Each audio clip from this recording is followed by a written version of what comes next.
মা বাবা খুশি, আল্লাহ খুশি, মা খুশি, আল্লাহ খুশি, বাবা খুশি, আল্লাহ খুশি।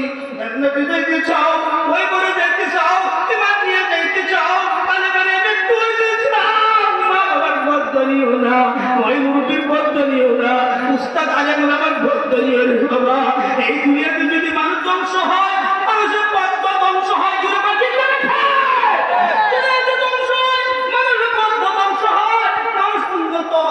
মানুষের দোয়ায় ধীরে ধীরে আগায়া যায়, মানুষের দোয়ায় উন্নত হয়। এর জন্য দুনিয়াতে যতদিন থাকবে বাবা, এখানে কার কার মা আছে বাবা হাত করে বাবা, আমার মা আছে, আমার বাবা আছে। আল্লাহ তুমি এদের মা বাবার খেদমত করে তৌফিক দান করো, আমিন আমিন। ও বাবা, আল্লাহ রাসূল কি বলেছেন জানেননি? এখানে অনেক হাদিস সাবরা আছে, আপনি একবার দুইবার তিনবার পাঁচবার 10 বার আপনি লক্ষ লক্ষ টাকার মালিক হজ করবার জন্য দায়িত্ব পারেন, কিন্তু আপনার কোন হজ কবুল হয়েছে না হয়েছে এটা আপনি নিজেও বলতে পারবেন না। পারবো? বলতে পারবেন না। আপনি নামাজি, আল্লাহু আকবার, আপনি মুফতি সাহেব, আপনি বড় বুজুর্গ, আপনি কিন্তু অনেক বড় আলেম, আপনি নামাজ কবুল হয়েছে কি হয়েছে কিনা আপনি বলতে পারবেন না। এর জন্য আপনার রোজা কবুল হয়েছে কি হয়েছে না আপনি বলতে পারবেন না। কিন্তু সত্য বুখারী শরীফের হাদিস, কিন্তু কোন সন্তান, ও বাবা, কোন সন্তান যদি মায়ের চেহারা থেকে নেক্সটে একবার দেখে, কয়বার তাকাই বলে বাবা যুবক, কয়বার তাকাই, কয়বার জুড়ে বল, কয়বার একবার যদি তাকায়, একবার তাকাইলে ওই সন্তানের প্রতি আল্লাহ তাআলা সাথে সাথে একটা কবুল হজের সওয়াব তার আমলনামা দিয়ে দিবে। এর জন্য বাবা যতদিন দুনিয়াতে বেঁচে থাকো, ও যুবক ভাই, নিজের মা বাবা হয়েছে বেঁচে আছে, তোমাদের পাগুলো লাগাইয়া দাও, আর পা ধরে কই আর কোনোদিন তার মা এসে বলতে যে মা না লাগলে কি কষ্ট, আম্মাকে আম্মা বলে ডাকা যায় না, তার বাবা না এসে বলতে বাবা না লাগলে কি কষ্ট, আব্বাকে আব্বা বলে ডাকতে আর পারা যায় না। শুনে কোন ঠিক লাগেছি, ও বাবা আমাদের তো শুনে যার মা আছে বাবা আছে, আজ থেকে আমি তাদের মানুষ আমার কাছে ওয়াদা দাও, তোরা যতদিন বেঁচে থাকি আমি মার সাথে সারা বছর একটা যুবক দাঁড়াও, মার চেহারা দিকে তাকাইয়া কবুল হবে সওয়াব নিমু, মা বাবার চেহারা দিকে তাকাইয়া কবুল হবে সওয়াব নিমু।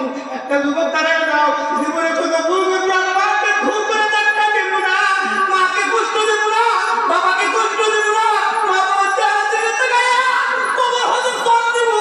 একটা যুবক দাঁড়ায় আরে বাবা তাই আমি যা করেছি ভুল করেছি, একটা যুবক আজকে মাহফিলকে সাক্ষী রেখে আমি মুতাবির মধ্যে দোয়া করে যায়, একটা সন্তান এক সন্তান কে আসলে বাবা এখানে সন্তান নাই, মা বাবাকে কষ্ট দেবে না। এই নাম কি, এই নাম কি? দুইজন আর কি নাই মা বাবা সেবা করার মতো। দুনিয়াতে কতদিন থাকি মা বাবাকে কষ্ট দিব না, জীবন দিতে জীবন দিব, রক্ত দিলে রক্ত দিব, শ্রম দিলে শ্রম দিব, মাকে বাবাকে কষ্ট দিব না। আর কে নাই? তোমরা কি মা বাবাকে কষ্ট দিতে রাজি? যারা হাত তুলছ কষ্ট দিতে রাজি, দাঁড়াও না, দাঁড়াও না, তাড়াতাড়ি তাড়াতাড়ি মা বাবা আছে দাঁড়া, যার মা বাবা নেই আরো দাঁড়াইতে হবে, দাঁড়া এবার তাড়াতাড়ি দাঁড়া। এই মা বাবা সেবা তারা করতে চায়, আর যারা বসে রয়েছে মা বাবা অবস্থায় বুঝে অবৈধ সন্তান, মা বাবা অবৈধ সন্তান মা বাবা। আল্লাহ এই মিডিয়া গ্রাম এদেরকে দেখাই দাও, আজকে গান খারাপ পূর্ব হাটি মাহফিল, আল্লাহ এদের মা বাবার সেবা করার তৌফিক দান করুন, আমিন আমিন। আল্লাহ সবাইকে কবুল করে বলেন আমিন। আপনাদের কষ্ট দিচ্ছে কেন বাবা? দুনিয়াতে বর্তমানে এই যে যুবকরা, এই যে মা বাবাকে কত কষ্ট দেয়, মোবাইল দেখলে বিভিন্ন জায়গার খবর শুনলেই পাওয়া যায়, মা বাবাকে কত কষ্ট দেয়।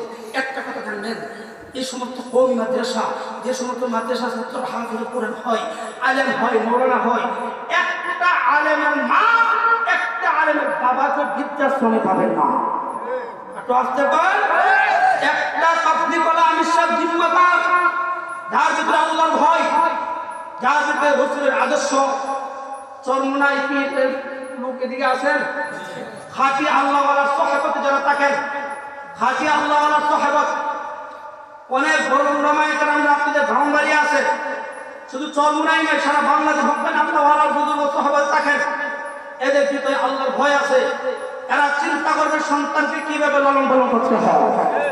কথা কয়, আমার সন্তান যদি নামাজ না পড়ে, আমার সন্তানের জন্য আমি দায়ী। আমার স্ত্রী যদি নামাজ না পড়ে, আমার স্ত্রীর জন্য আমি ঘরের চেয়ারম্যান, আমি দায়ী। এর জন্য আপনি নামাজ পড়েন, আপনি রোজা রাখেন, আপনার সন্তান নামাজ পড়ে না, আপনার স্ত্রী নামাজ পড়ে না, আপনি একজন গুরুত্বপূর্ণ পাবন্দি দায়িত্বশীল হইতে পারেন না। কথা কয়, আরেকটা কথা কয়ে বাবা তাহলে মনে গেছে শুনেন।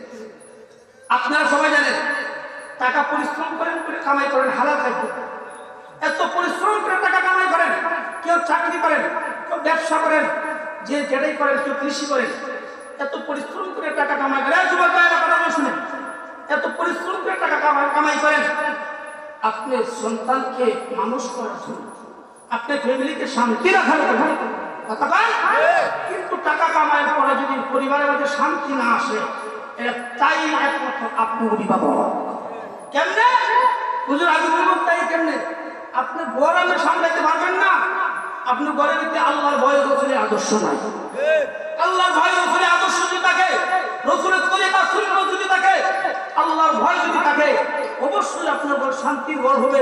একটা কথা বুঝেন, যে কথা হলো আমি টাকা দিয়ে আমি গুনাহ কিভাবে কামাই, সন্তানের কাপড় সাপড় কেনার মাধ্যমে গুনাহ হয়। আপনি সার দেন, আপত্তি নাই, আমার আপত্তি নাই। ফ্যান দিচ্ছেন, আপত্তি নাই। এমন ফ্যান দেন না যে ফ্যানতে 12 আতঙ্ক পুরাবাই করে দিচ্ছে। 12 আতঙ্ক ছোট ছোট জানোয়ারের মতো পশুপঙ্খী জানোয়ার যেভাবে দাঁড়ায় আছে না, মুসলমানের বাচ্চাও দাঁড়ায় আছে না। আছে কি আছে না? দাঁড়ায় চেষ্টা করার লোক আছে না? কিন্তু আপনার টাকা দেওয়া সন্তান ফেল কিন্তু দাঁড়ায় আছে না, শুরু করছে। এই গুনাহ টাকাটা কামাইছেন, আপনি দায়ী হয়ে গেলেন। আরেকটা দেখেন, কিছুদিন আগে বাইমান সিংহ ভালুকা আমার গাড়ি পাংচার হয়ে গেছে, ঝুঁকাইলাম পাংচার করার জন্য। যে ছেলেটা কাজ করে ওই ছেলের একটা ফ্যান, এদিকে দেখান, ফ্যানটা এখানে এক সিরা, আঁটুর মধ্যে এক সিরা, এখানে এক সিরা, এক ট্যাঙ্কে কয় সিরা? আচ্ছা, আঁটু ঘুরা কি খরচ? আঁটু ঘুরা কি? আপনার সন্তানকে আপনি টাকা দিচ্ছেন, বাবা টাকা দেবো প্যান্ট শার্ট কিনবো, শুনেন, খরচ তরফ করা কবে না গুণা না? খরচ আমরা কমর থেকে হাঁটু পর্যন্ত গুণা খরচ, এটা আল্লাহর হুকুম বিধান। কিন্তু আপনি খরচ তরফ করলেন, আপনার সন্তান টাকা চাইলেও বাবা টাকা দিয়ে 3000 প্যান্ট শার্ট কিনুন। এমন প্যান্ট শার্ট কিনছে যে প্যান্ট মানুষের সিরা কাপড়, আগের মানুষের কাপড় ছিঁড়ে ফেলাই দিয়েছে, আর এখন